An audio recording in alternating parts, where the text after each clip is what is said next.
द्वितीय परिच्छेद। शक्ति सिंह। शक्ति सिंह प्रताप के ही छोटे भाई थे, परंतु शक्ति सिंह और प्रताप सिंह की प्रकृति में जमीन आसमान का अंतर था। दोनों एक ही वायुमंडल में पले और एक ही पिता के पुत्र थे। फिर भी अलक्ष्य अदृष्ट की माया से दोनों स्वभाव में एक दूसरे के बिल्कुल विपरीत थे। प्रताप की उदार और गंभीर प्रकृति पाठकों को मालूम हो ही चुकी है। शक्ति सिंह उद्दंड, हठी, खूनी स्वभाव के मनुष्य थे। प्रतिहिंसा का सजीव पुतला इन्हें कहिए तो अतिशयोक्ति न होगी। इनमें दोष जो था वो यही था, अन्यथा वीर वे प्रताप की ही तरह थे। भय किस चिड़िया का नाम है ये वे न जानते थे। कठिन से कठिन संकट में भी उन्हें कभी घबराहट नहीं हुई। जब ये भूमिष्ठ हुए तब इनकी जन्म कुंडली तैयार करने वाले पंडित ने इनके स्वभाव में एक बहुत बड़ा दोष बतलाया। कहा कि इनमें स्वजन घात आ लगा है, कभी न कभी सगे संबंधियों से इनका बेर होगा और उस शत्रुता का परिणाम इनके कारण बड़ा भयानक होगा। ये उसके पीछे अपने धर्म को, जाति और अपने देश को भी भूल जाएंगे। पंडित की ये उक्ति सुनकर महाराणा उदय सिंह और उनके सभासद बहुत घबराए बालक के भविष्य का हाल सुनकर सब मनमानी तरह की कल्पनाएं करने लगे। लोगों ने ये निश्चय किया कि इस समय हम राजपूतों से मुसलमानों की जैसी चल रही है और दूसरे कुलांगा राजपूत जिस तरह अपने धर्म और स्वदेश प्रेम से संबंध तोड़ अपनी बेटियों की भेंट लेकर मुसलमानों से मिल रहे हैं, अपने देश का सत्यानाश करते हुए जरा भी संकोच नहीं करते, अपने स्वाधीन राजाओं से लड़कर मुसलमानों के गुलाम बना रहे हैं, अपनी सी हालत सबकी कर देने पर तुले हुए हैं। ये सब देखते हुए जान पड़ता है कि पीड़ित नेवार के साथ ये शक्ति सिंह भी वैसा ही बर्ताव करेगा। ये सोचकर सरदार राजपूत बहुत घबराए।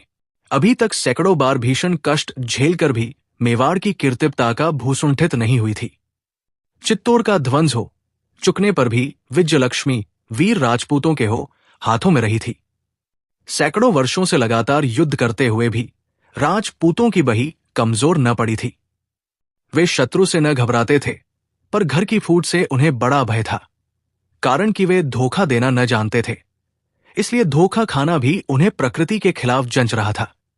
उन दिनों भारत शस्त्र कानून का शिकार न हुआ था।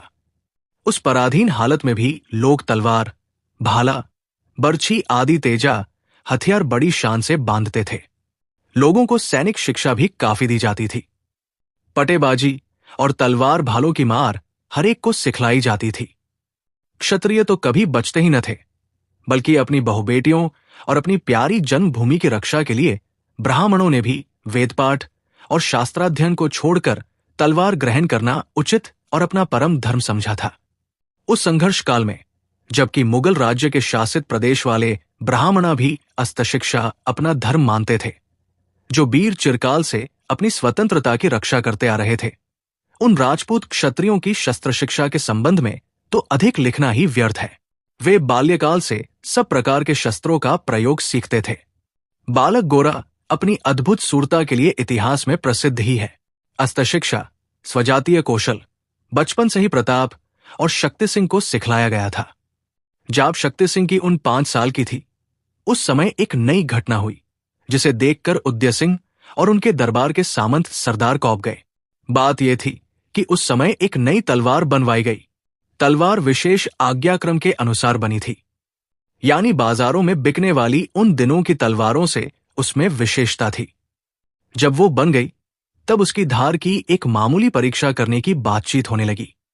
किसी ने कहा सूत का लच्छा काटकर धार की परीक्षा ली जाए, किसी ने कहा नहीं, एक बड़ी सी मछली रस्सी से बांधकर लटका दी जाए और तब परीक्षा हो कि तलवार के एक ही वार से मछली कटती है या नहीं। किसी ने कहा नहीं, गेंडे के पोढ़े पर वार करके देखा जाए। किसी ने कहा यह भी ठीक नहीं, लोहे का सींगचा काटकर देखिए। वीरों में परस्पर जब इस तरह की कल्पनाएं लड़ रही थी, उस समय महाराणा उदय सिंह की बगल में 5 वर्ष का बालक शक्ति सिंह भी खड़ा ये कौतुक देख रहा था। उसकी नसों में उत्तेजित रक्त धारा बह चली। बालक की मुखाकृति गुस्से से बदल गई। आवेश में आकर उसने कहा, सूत के लच्छे आदि काटने की क्या जरूरत है, ये देखो तलवार की अभी मैं परीक्षा करता हूं। इतना कहकर उसने तलवार उठा ली और अपनी एक अंगुली पर एक ऐसा निर्मम वार किया कि अंगुली कट गई। उससे खून का फवारा छूटने लगा। लोगों ने देखा कि इतने कष्ट में भी बालक शक्ति सिंह के मुख पर कष्ट के भाव की झलक न आई। औरों की तरह वो भी चुपचाप अपनी अंगुली से बहते हुए खून की ओर एक दृष्टि से देख रहा था। महाराणा उदय सिंह तो स्तब्ध रह गए, जैसे काठ मार गया, और लोग भी देखकर दंग रह गए। बच्चे की जन्म कुंडली की बात प्रत्यक्ष चित्र की तरह लोगों के सामने आ गई। यद्यपि शक्ति सिंह का ये कार्य उसकी वीरता का द्योतक था, तथापि प्रसन्नता के बदले भविष्य के किसी कठोर कार्य का स्मरण करके उनके मुखमंडल मलिन पड़ गए। महाराणा उदय सिंह ने बालक के वध की आज्ञा दी। राजाज्ञा की प्रतिकूलता अथवा शक्ति सिंह को बचाने के लिए कुछ कहने की किसी की हिम्मत न पड़ी। सब लोग चित्र की तरह खाड़े देखते रहे। जब घातक शक्ति सिंह को वध भूमि की ओर ले चलने पर तैयार हुआ, तब सालुम्बा सरदार के हृदय में शक्ति सिंह को देखकर दया आ गई। उन्होंने हाथ जोड़कर महाराणा से प्रार्थना की, महाराज, बालक निर्दोष है, परंतु मैं महाराज की आशा की प्रतिकूलता नहीं करना चाहता। केवल एक प्रार्थना है, महाराज उसे पूरा करें। अब तक महाराजा की छत्रछाया में रहकर अनेक प्रकार के सुखोपभोग मैंने किए हैं। मेरी कोई भी इच्छा महाराज की कृपा से अपूर्ण नहीं रही। आज एक और अभिलाषा हृदय में उठ रही, महाराव उसे भी पूरा करें। उदय सिंह कुछ देर तक एक दृष्टि से सालुम्बाधिप्ति को देखते रहे। उस करुण मुहूर्त में सालुम्बाधिप जैसे उनके प्रिय पात्र किस अभिलाषा की पूर्ति के लिए प्रार्थना कर रहे हैं, ये उनकी समझ में न आया। स्नेहपूर्ण शब्दों में उन्होंने कहा, सालुम्बाधिप, इतनी उलझनदार प्रार्थना किस कोटि की होगी, ये सोचकर भी न समझ पाया। आप खुलकर कहें, आप जैसे राज्य के शिरोमणि सरदार की प्रार्थना अवश्य ही पूरी की जाएगी। उदय सिंह को इस प्रकार वचनबद्ध होते हुए देखकर सालुम्बाधिप को पूर्ण विश्वास हो गया। प्रार्थना की जो रुकावटें थी वे भी न रहीं। उन्होंने विनीत शब्दों में कहा, महाराज, आपकी कृपा से मुझे सब प्रकार का सुख और सब प्रकार की संपत्तियों प्राप्त है। धन, जन, बल, वैभव, प्रभुता सब मुझे मिल चुकी है। कमी केवल एक बात की थी, जिसकी पूर्ति अब ईश्वर की इच्छा पर ही थी।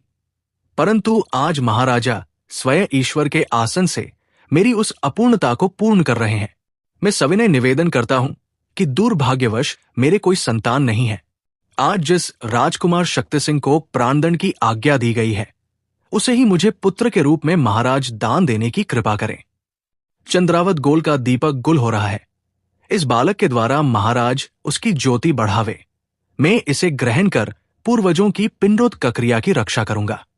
उदय सिंह सालुम्बाधिप की प्रार्थना का अनुमान भी नहीं कर सके थे। उनके शब्दों को सुनते ही इनके हृदय को बड़ा क्षोभ हुआ। जिस कोटे को राजपूतों के सिसोदिया वंशवृक्ष से निकाल देने के लिए उन्होंने अपनी राज सत्ता का सबसे बलवान प्रयोग किया था, वो कांटा रही गया।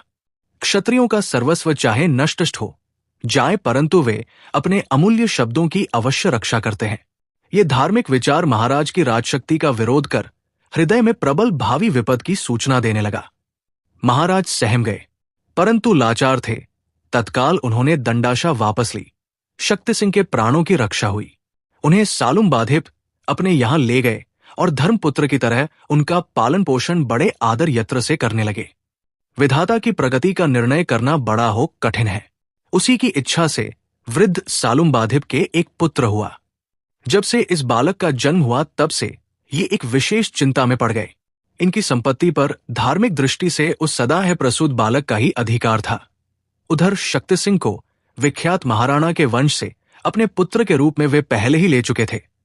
यदि पुत्र को संपत्ति का अधिकारी बनाया जाए तो शक्ति सिंह को साधारण सी संपत्ति का कितना अंश देना उचित होगा, उतने में शक्ति सिंह को संतोष होगा या नहीं, इस तरह की भावना में उनकी मानसिक परिस्थिति चंचल रहा करती थी। दूरदर्शी प्रताप सिंह को भी सालुम्बाधिप के मानसिक विक्षेप का कारण मालूम हो गया। शक्ति सिंह के संबंध में उनके जन्म पत्रिका काल में जो कुछ कहा गया था उसे भी जानते थे, परंतु इस स्थल में उन्होंने शक्ति सिंह के गृह विरोध की चिंता नहीं की। सालुम्बाधिप के मन की चंचलता को दूर करने के लिए उन्होंने शक्ति सिंह को अपने पास बुला लिया। दोनों भाई आनंद पूर्वक एक ही महल में रहने लगे।